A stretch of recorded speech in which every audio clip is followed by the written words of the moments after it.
Kenneth Copeland is the guy, you've seen the video before where the female news anchor corners him on the runway, and she walks up to him and she's asking him about the private jets, and he gets in her face and he goes like this. Have you seen that one? Is this the guy that he looks like a demon? Yeah. And he says, I can't fly. I have to fly private because I can't have demons in the tube with me. So he's calling people demons. That's Kenneth Copeland. And so we had a great showdown on his property. It's in the series. And so What happened? So he has a 19,000 square foot parsonage. What's a parsonage? A parsonage is a house owned by the church. So it's bought and paid for by donor dollars and tithe givers, and the pastor can live there. The purpose of this is, hey, back in the day, clergy would live on site, right? That door would be open 24 hours a day for someone to come in, get prayer, in the Catholic world, repent. And so that pastor would need to be on site all the time. And so they would build what's called a parsonage right next to the church. So the pastor could live in this very modest house that's usually attached physically to the church.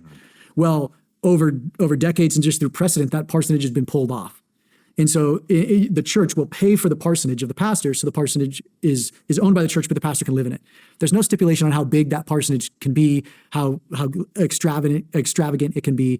So Kenneth Copeland has a 19,000 square foot parsonage on the lake on his church property.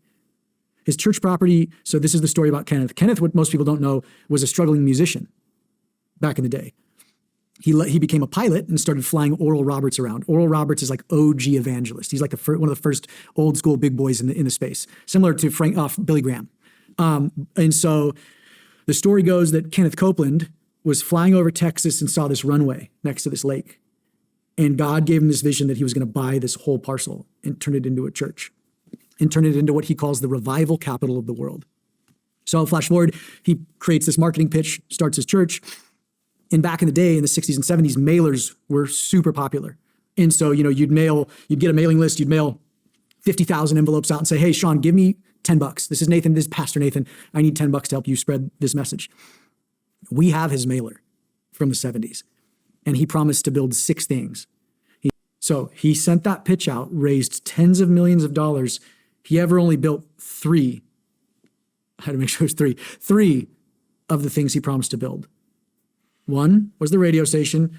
2 was the TV network. 3 was the ministry facilities.